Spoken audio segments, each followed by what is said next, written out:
से बचाया। विष लड्डू विष का लड्डू पान किया, उससे बचाया। और तो और महाभारत युद्ध में पक्ष से होकर के अपनी प्रतिज्ञा तोड़ करके रथ का पहिया उठा लिया। ऐसे ऐसे कृपा किया है आपने। सभी का आग्रह हुआ, भगवान ने द्वारिकापुरी जाना निरस्त कर दिया। कहा कि चलो ठीक है, अब नहीं जाते हैं। पहुंचते हैं हस्तिनापुर। सभी बड़े आनंद के साथ रह रहे थे। एक दिन देखा युधिष्ठिर का मन बड़ा खिन्न था। भगवान कृष्ण ने पूछा कि भैया क्या बात है, क्यों मन खिन्न है? कहा कि ऐसे राजगद्दी पर मैं बैठा हूं, यहां पर हमारे स्वजनों का लहू ही दिखाई देता है, और जो हमारे स्वजनों की ये विधवाएं जब हमारे सामने से गुजरती हैं तो हृदय विदीर्ण हो जाता है, वेदना से परिपूर्ण हो जाता है। भगवान समझ गए, बहुत समझाए, लेकिन युधिष्ठिर के समझ में नहीं आया। भगवान ने समझा कि ये हमें अपने मामा वसुदेव का पुत्र ही मानते हैं, छोटा भाई मानते हैं, इसलिए मैं कितना भी समझाऊंगा तो नहीं समझेंगे। इनको किसी बड़े बूढ़े के पास ले जाना चाहिए। जब कोई बड़ा बूढ़ा बुजुर्ग इनको समझाएगा तब इनके समझ में आ जाएगा। कहते हैं कि देखो भैया, बहुत दिन हो गया, चल करके बाबा भीष्म से मिल लिया जाए। कहा हाँ ठीक है, बहुत बढ़िया। कहते हैं युधिष्ठिर, भीम, अर्जुन, नकुल, सहदेव और भगवान श्री कृष्ण पहुंचते हैं भीष्म के पास। भीष्म जी सरसैया पर पड़े हुए हैं, पितामह भीष्म। अर्जुन पहुंच करके प्रणाम करते हैं। सरसैया पर पड़े हैं, हाथ हिला करके भी आशीर्वाद नहीं दे सकते हैं, मन ही मन पलक झुका करके आशीर्वाद दिया और प्रश्न किया। कहा कि अरे वो कहाँ है छलिया कृष्ण कन्हैया, तुम्हारा मित्र कहाँ है? तो भगवान कृष्ण सामने आते हैं। जैसे सामने आए और हाथ जोड़ करके प्रणाम किया। कहा कि नहीं कन्हैया, तुम प्रणाम मत करो, मेरी तो वो स्थिति भी नहीं है कि मैं हाथ उठा करके भी प्रणाम कर सकूं। मन ही मन पितामह भीष्म ने भगवान कृष्ण को प्रणाम किया और कहा कि अर्जुन, पहचानते हो कौन है? अर्जुन ने कहा कि हाँ, हमारे मामा वसुदेव के पुत्र, हमारे बड़े भैया हैं। कहा कि अर्जुन, यही तो बात है, मेरी समझ में ये नहीं आता है।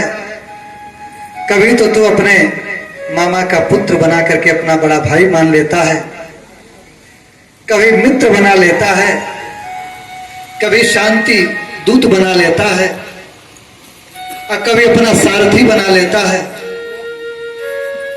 कभी अपना गुरु बना लेता है।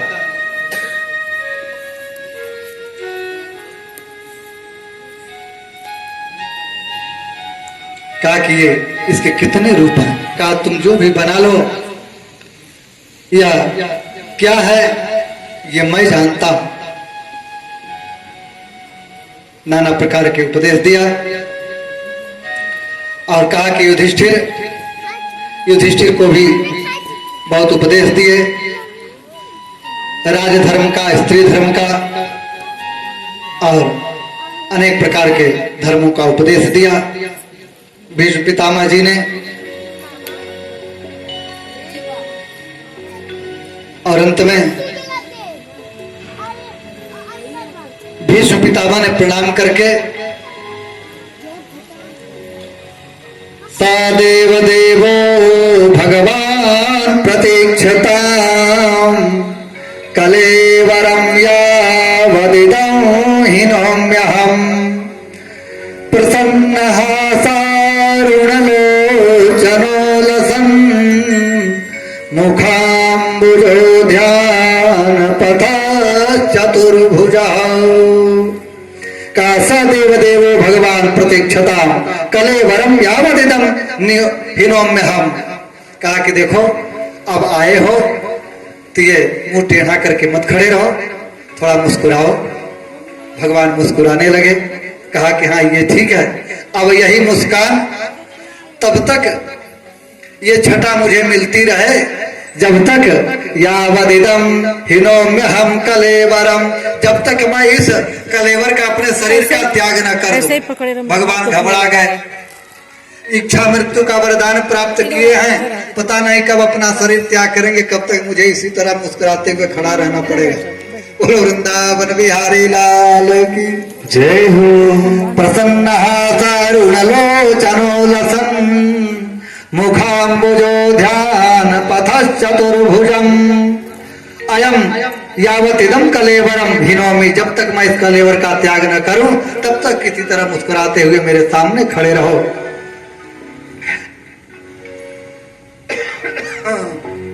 भगवान समझ गए। कहा कि चलो ठीक है।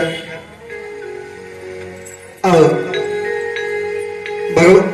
भीष्म पितामह युधिष्ठिर को उपदेश देना शुरू किए।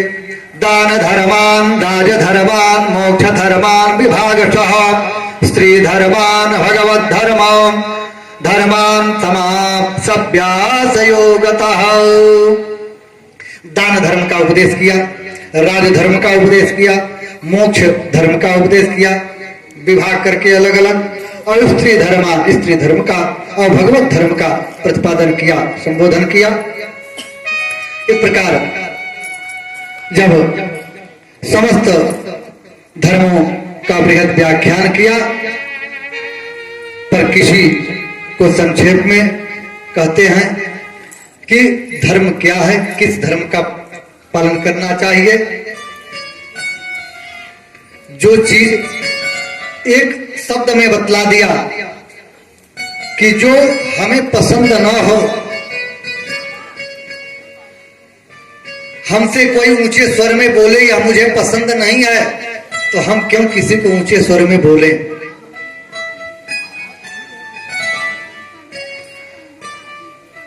हम कोई मुझे गाली दे, कोई अपशब्द कहे या मुझे पसंद नहीं है, तो मैं किसी को क्यों गाली दूं।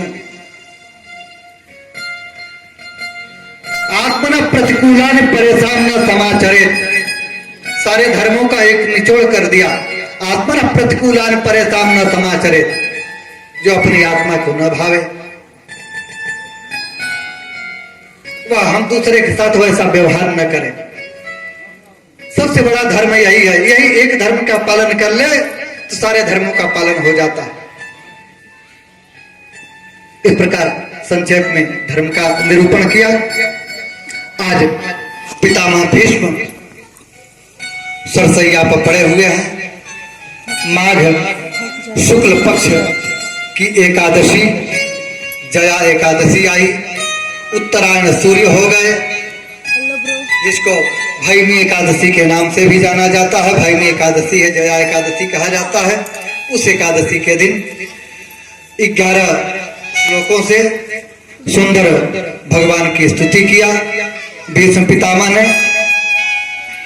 और पुष्प तो मिला नहीं कि भगवान की स्तुति करे और हाथ में पुष्प लेकर के, तो पुष्पिताग्रा छंद में ही 11 मंत्रों से भगवान की सुंदर स्तुति किया। और स्तुति में कहते हैं इति मति परिकल्पिता वे तृष्णा भगवति तत्तपुंगवे विभुम्नि स्वसुखमुपगते क्वचिद् विहर्तुं प्रकृतिमुपेशयितुं यद् भवात् परम्। कहा कि भगवान सारे कार्यों से मैं निवृत्त हो चुका हूं, कुछ भी कार्य शेष नहीं रहा है, केवल एक कार्य शेष रहा है। एक बेटी मेरे पास है, उस बेटी का विवाह और कर दूं, फिर इस शरीर का त्याग करने में मुझे कोई आपत्ति नहीं है, फिर मुझे कष्ट नहीं होगा। कहा कि बाबा तेरी तो शादी ही नहीं हुई, तो कन्या कहां से, बेटी कहां से हो गई? इति मति रूप कल्पिता वितृष्णा। 3 प्रकार की तृष्णा होती है, वित्त तृष्णा और गृह तृष्णा, धन तृष्णा। देह यात्रा करने में कोई दिक्कत नहीं होगी। कहा कि वित्त में आपकी गति नहीं है, मति नहीं है, अपने बाहुबल से इतने पराक्रम दिखाए फिर भी गद्दी का लोभ नहीं किया, दूसरे को ही बैठाया, कभी राजगद्दी का की अभिलाषा नहीं हुई, वित्त तृष्णा आपके अंदर है नहीं, प्रजा की तृष्णा नहीं है, विवाह आपने किया नहीं, तो माया मोह की भी तृष्णा नहीं है, धन की भी तृष्णा नहीं है। कहा कि ऐसी वितृष्णा की जो हमारी मति है, गति है, बुद्धि है, बुद्धि रूपी जो हमारी बेटी है, उस बुद्धि रूपी बेटी का विवाह मैं चाहता हूं कि आप जैसा कोई नहीं मिलेगा, आपके चरणों में उसको अर्पण कर दूं और फिर इस शरीर को त्यागने में मुझे कोई कठिनाई नहीं होगी। अपनी बुद्धि रूपी बेटी का विवाह भीष्म पितामह जी ने भगवान के चरणों में अर्पण किया और फिर वहीं पर अपना शरीर त्याग किया और कहा कि ऐसा समय कब आएगा, बार बार ऐसा समय नहीं आता है कि प्रभु सामने हो। जन्म जन्म मुनि जतन कराही, अंत राम कही आवत नाही, मुख से राम नहीं आता और सोमम लोचन गोचर आगे, और वह हमारे सामने खड़े हैं। ऐसी दशा में को प्राप्त होकर के देह त्याग करते हैं, स्तुति करते हैं। कहा कि देहांतराले तुम सामने हो, मुरली बजाते मन को लुभाते। ऐसे प्रभु का लीला संवरण देखते हुए और भगवान का भजन करते हैं, उनका ध्यान करते हैं। श्री कृष्ण गोविंद हरे मुरारी, हे नाथ नारायण वासुदेव। श्री कृष्ण गोविंद हरे मुरारी, हे नाथ नारायण वासुदेव। श्री कृष्ण गोविंद हरे मुरारी, हे नाथ नारायण वासुदेव। श्री कृष्ण गोविंद हरे मुरारी।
बोलो वासुदेव भगवान की जय हो।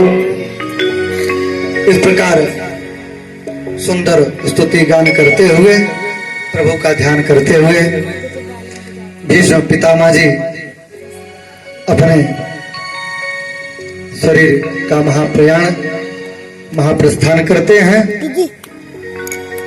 भीष्म पितामह द्वारा निराकरण करवाया गया भीष्म का अंतिम मनोरथ पूर्ण करते हुए भगवान पुनः पांडवों से द्वारिका जाने की अनुमति प्रदान करते मांगते हैं और अनुमति प्राप्त करके विविध देशों में परिभ्रमण करते हुए साथ में अर्जुन को भी ले जाते हैं। द्वारिकापुरी पहुंचते हैं। द्वारिकापुरी में इतने दिनों बाद भगवान श्री कृष्ण पहुंच रहे हैं। उनका भव्य दिव्य स्वागत होता है, सम्मान होता है, यथा योग्य मिलते हैं सबसे। सौनक जी ने पूछा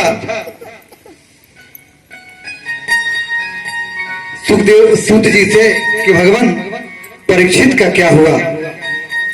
उत्तरा के गर्भ की भगवान रक्षा करके तो गए, उसके बाद में उसका जन्म कैसे हुआ। तब सूत जी को याद आया कि हाँ सही बात कर रहे हो, स्मरण आया।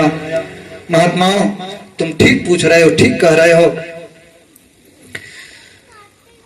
भगवान की कृपा से वह बालक मातृगर्भ से बाहर हुआ और बिल्कुल सुरक्षित रहा मातृगर्भ में। समय आने पर सकुशल बाहर आया, जन्म हुआ। ब्राह्मणों ने जात कर्म किया, संस्कार किया। इस बालक का नाम रखा गया विष्णुरात। विष्णुना राता दत्ता, जो भगवान विष्णु की कृपा से मां के गर्भ में जिसकी रक्षा हुई उसको कहते हैं विष्णुरात। दूसरा नाम भी पड़ा इनका। वह बालक जिस किसी के गोद में जाता था, गोदी में एक टक टुकुर टुकुर देखता ही रहता था, कहीं यह वही तो नहीं है चतुर्भुजधारी जो गर्भ में हमारी रक्षा किया था।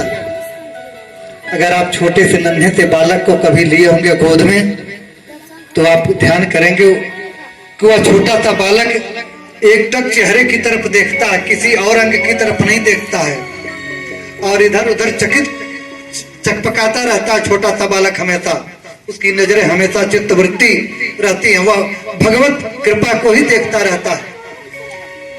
हम आप जितने प्राणी हैं सभी घर में भगवत चिंतन करते हैं और वह नन्हा सा बालक उसी को देखता है। इस तरह जिसके गोद में जाते हैं उसी को देखते हैं, कहीं यह वही तो नहीं है। तो उनका नाम पड़ गया परीक्षित। परितः इक्षते परीक्षिता, जिसको देखे वही उसी में भगवान को ढूंढता फिरे। समय आया, एक दिन विदुर जी तीर्थ यात्रा करके आए हुए थे। पांडवों ने उनका बड़ा स्वागत किया, सम्मान किया। रात्रि के समय एकांत पा करके अपने भ्राता धृतराष्ट्र के पास पहुंचते हैं। मिलने गए और कुशल क्षेम पूछा गांधारी और धृतराष्ट्र से विदुर जी ने। धृतराष्ट्र ने पांडवों की अति प्रशंसा की, प्रशंसा के पुल बांध दिए। भैया मत पूछो विदुर, यदि आज हमारे 100 के 100 पुत्र जिंदा होते तो भी इतनी सेवा नहीं करते जितनी सेवा और जितनी आज्ञा का पालन ये पांडव हमारे कर रहे हैं। पांडु पुत्र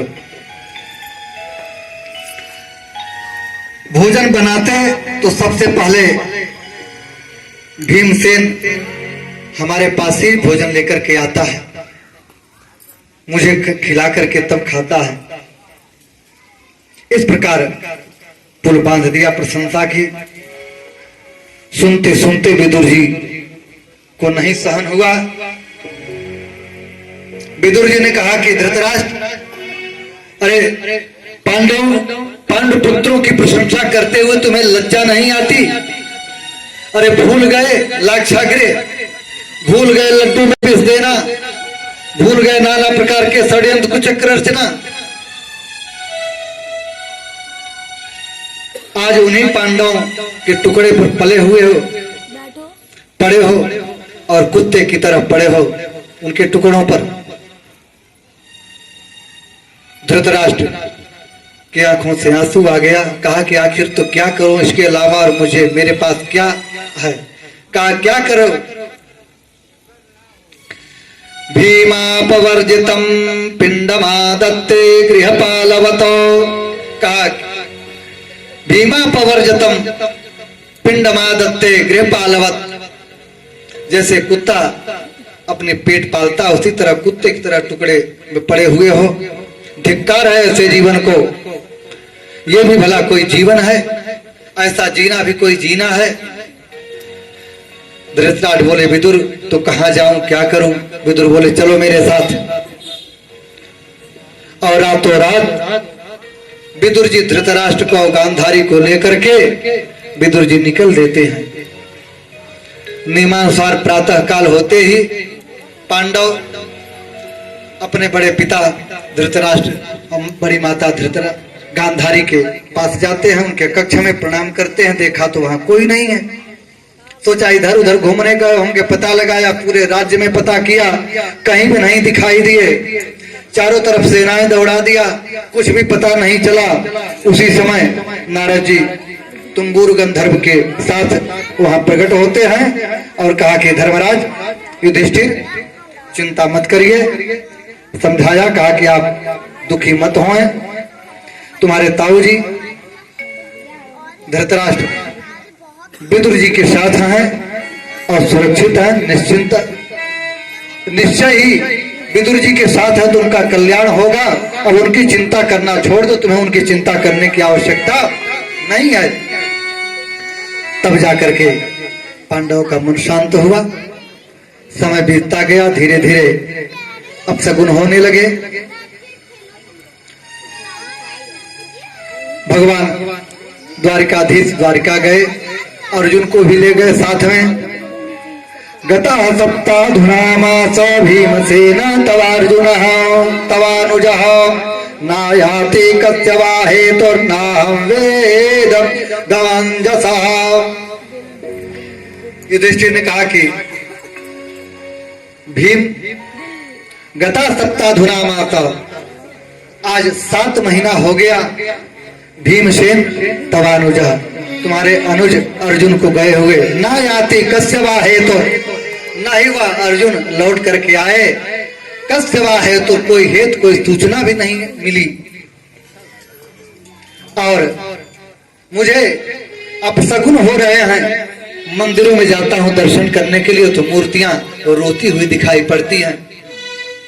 गाय बछड़े को पी रही है।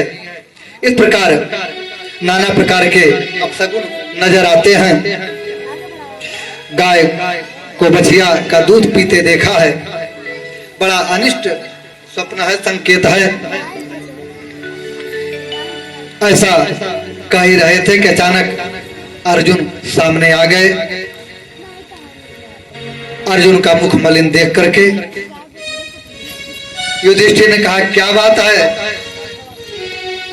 क्या किसी वृद्ध का तुमने अपमान कर दिया, अथवा किसी बालक को बिना खिलाए तुमने खा लिया? गौव्रत तो नहीं हो गया तुमसे? अगम्या स्त्री के साथ तुमने गमन तो नहीं कर लिया? शरणागत की रक्षा नहीं की? क्या बात है? किस कारण तुम्हारा मुख मलिन है? तुम्हारी प्रतिज्ञा तो भंग नहीं हो गई? तुम्हारा मुख आज कांतिहीन क्यों है? जब इस तरह पूछने लगे, आदर पूर्वक इतने दिन रह गए और द्वारिका में सब कुशल तो है। जब ऐसा कुशल से हम पूछा तब कहा कि हमारे प्रभु अपने परिकर के साथ प्रसन्न हैं। सांब प्रद्युम्न आदि सभी यदुवंशी आनंद पूर्वक तो हैं। जब एक एक के सभी कुशल क्षेम प्रश्न पूछने लगे, युधिष्ठिर जी महाराज प्रारंभ किया तो अर्जुन महाराज युधिष्ठिर के चरणों में तुरंत गिर पड़े, नतमस्तक हो गए। वंचितो हम महाराज हरिणा बंधुरूपिणा ये न मे परितम तेजो देव विस्पापनम महतो। भैया, हम अपने प्यारे प्रभु के सानिध्य से वंचित हो गए हैं। एक एक प्रसंगों का अर्जुन ने स्मरण कराया। कहने लगे कि जिन प्रभु की कृपा से मैंने खांडव वन को का दहन किया, युद्ध में भोलेनाथ को भी संतुष्ट कर दिया, जिन्होंने दुर्वासा मुनि के उग्र शाप से अक्षय पात्र का एक दाना पाकर के विश्वात्माओं को तृप्त कर दिया, स्वयंवर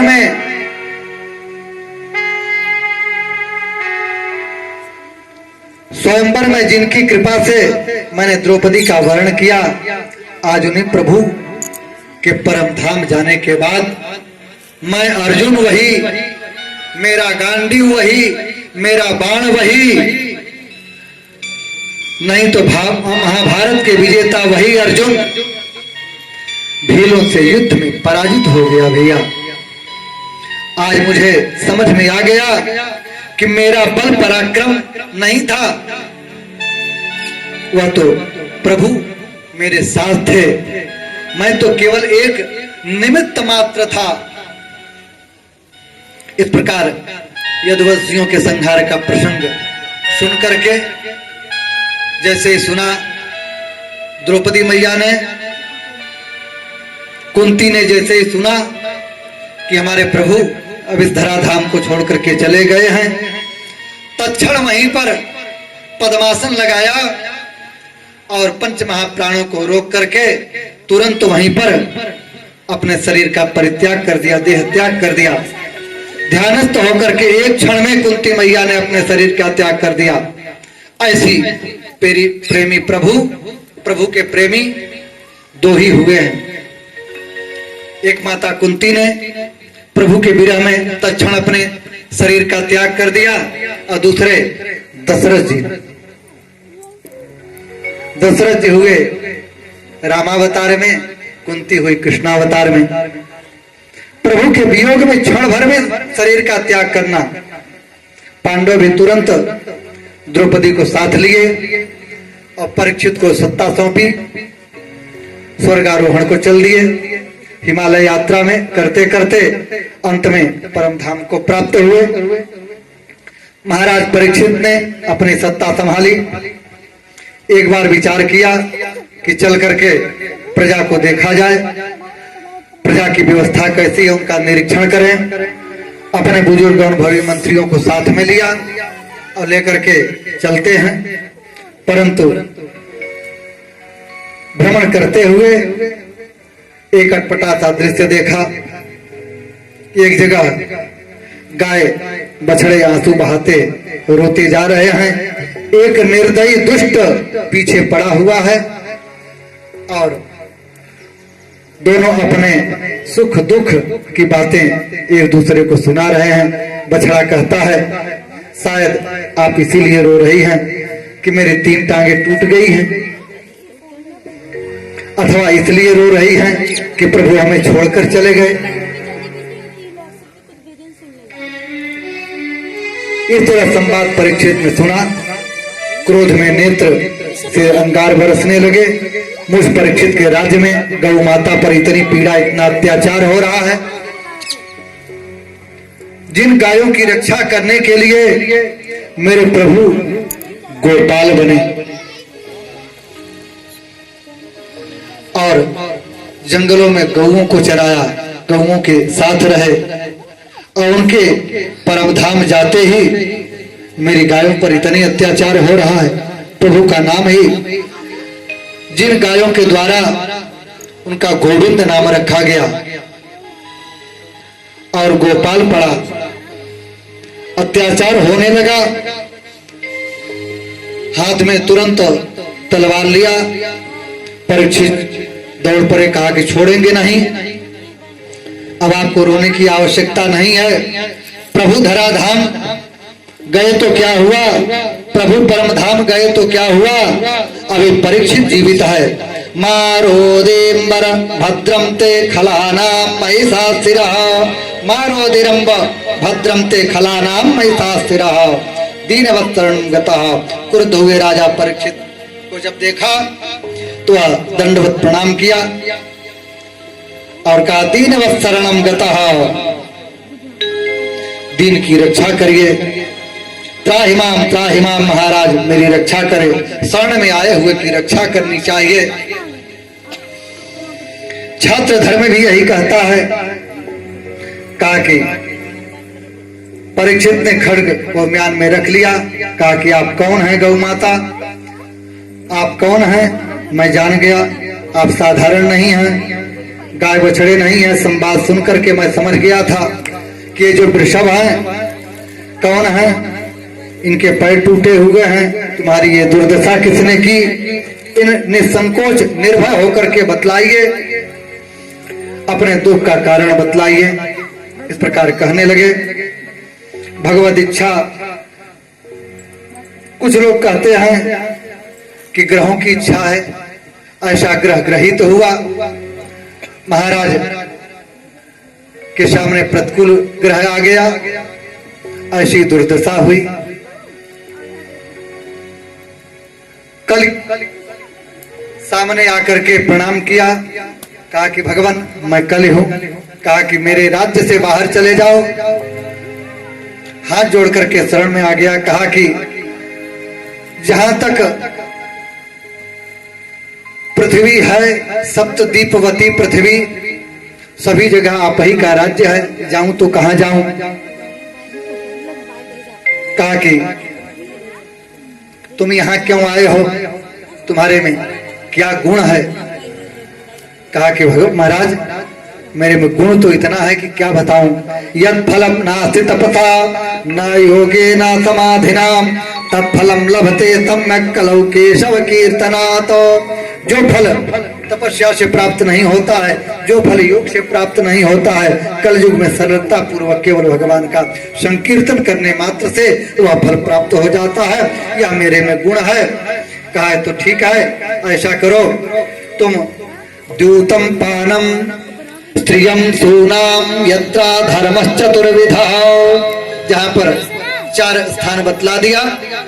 द्यूतम, जहां पर द्यूत कीड़ा होती हो वहां चले जाओ, जहां पर मद्यपान होता हो वहां चले जाओ। स्त्रिया तूनम, जहां पर लंपट पुरुष रहते हो वहां पर चले जाओ। यत्रा धर्मश्चतुर्विधा, जहां पर अधर्म होता हो वहां पर तुम चले जाओ। पुनश्च याचमानाय जात रूपा मदात् प्रभु, कहा प्रभु ये तो ठीक है, आपने 4 घर मुझे दे दिया, ठीक है मुझे स्वीकार है। कोई एक ऐसा भी घर होना चाहिए जहां पर कोई अतिथि आ जाए, कोई संत महात्मा आ जाए, कोई हितनात रिश्तेदार आ जाए, एक अच्छा सा घर हो, वहां सुंदर बिस्तर लगा हो, तो वहां पर बैठने लायक हो, कोई एक अच्छा सा और घर दे दीजिए। पुनश्च याचमानाय जात रूपा मदात् प्रभु, तो स्वर्ण मांग लिया, तो स्वर्ण में निवास दे दिया। महाराज स्वर्ण का मुकुट धारण किए हुए थे, चूंकि स्वर्ण में वास दे दिया, उसी मुकुट में जाकर के निवास कर लिया। अब स्वर्ण में कलयुग का कल का वास है, ऐसा स्वर्ण में कलयुग का वास है, ऐसा इस स्कंद में कहा। उसी जगह एकादश स्कंद में भगवान कहते हैं कि धातुओं में मैं कांचन हूं, धातु नाम कांचन, उसमें हम तो अधर्म के द्वारा धन संचय करके जो सुवर्ण आभूषण खरीदा जाए, पहना जाए, उसमें कलयुग का कल का वास होता है। और अपने श्रम के द्वारा परिश्रम करके नीति पूर्वक धर्म का संचय करके उस धन से जो आभूषण बनवाया जाए और उसको जो धारण किया जाए उसमें भगवान का वास रहता है। और जो भी वस्त्र धारण करे, जो भी वस्तु धारण करे, प्रभु को निवेदन करके अगर धारण करे तो वही वह वस्तु नहीं रह जाता, फिर वह प्रसाद बन जाता है। प्रभु ही निवेदित भोजन करहि, प्रभु ही निवेदित भोजन करहि, प्रभु ही निवेदित भोजन करहि, प्रभु ही निवेदित भोजन करहि, प्रभु ही निवेदित भोजन करहि, प्रभु प्रसाद पाठ भूषण धरि, प्रभु प्रसाद भूषण धरि, प्रभु प्रसाद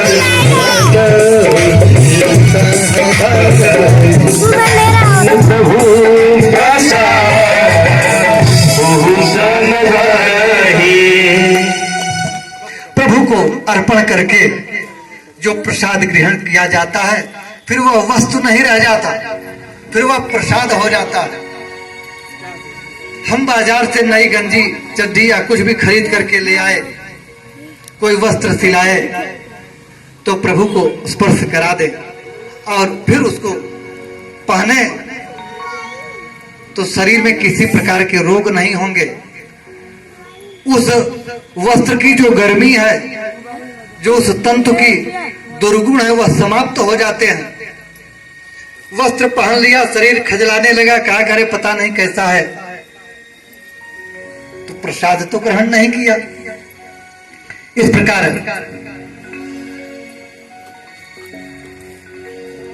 प्रभु को निवेदित करके जो आभूषण वस्त्र धारण किया जाता है। आज परीक्षित जी महाराज पहुंचते हैं शमीक ऋषि के आश्रम में, और शमीक ऋषि के आश्रम में जैसे ही पहुंचते हैं, प्यास से पीड़ित थे, भूख से पीड़ित थे, देखा, आवाज लगाई, नहीं बोले। उस मुकुट में कली का वास हो गया था और वहां से एक सर्प मरा हुआ था, उसी को उठा करके उनके गले में लपेट दिया, वहां से चल दिए।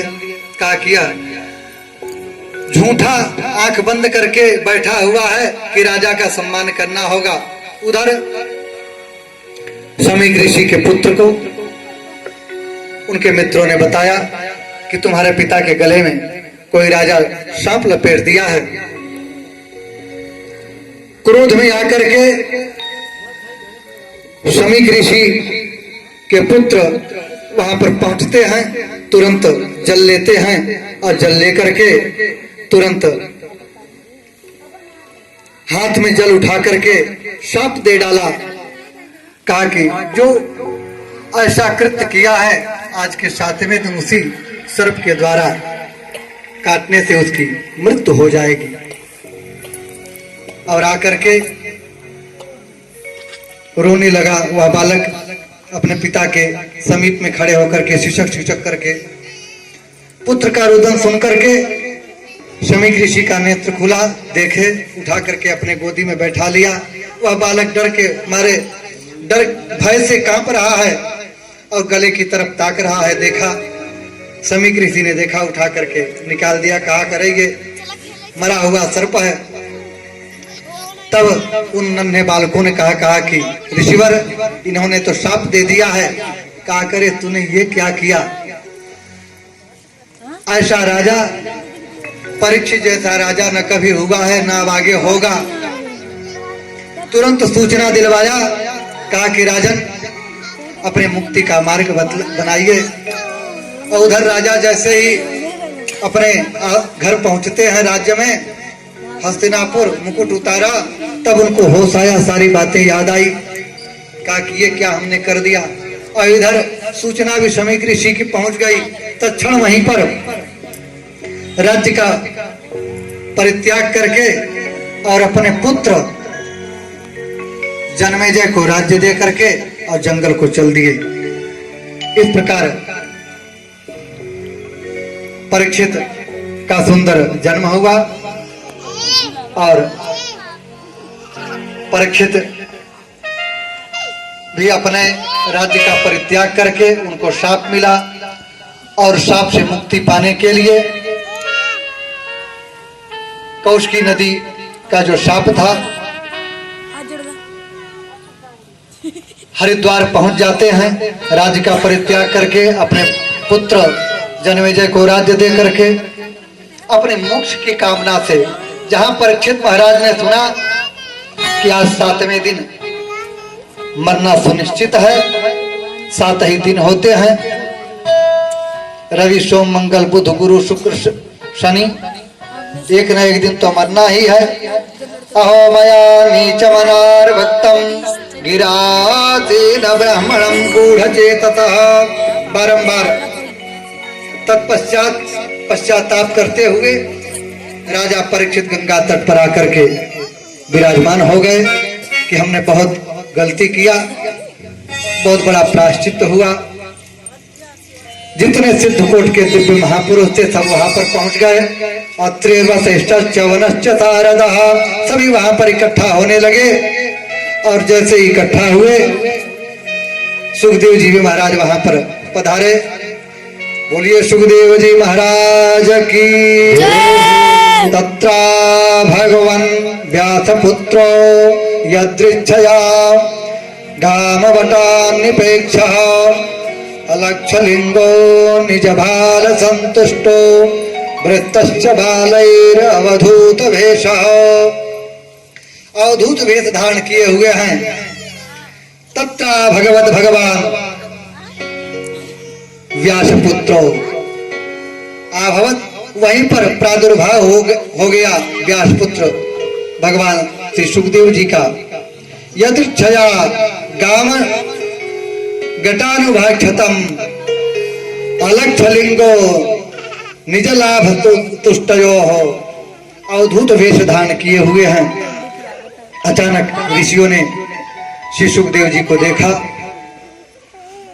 और प्रणाम किया। निज लाभ तुष्ट, और पहुंचते ही उचित आसन दिया। स विष्णुरातो तिथया आगतायो तस्मै सपर्यं शिरसा जहारो, आतिथ्य सत्कार किया परीक्षित जी का। परीक्षित जी ने सुखदेव जी का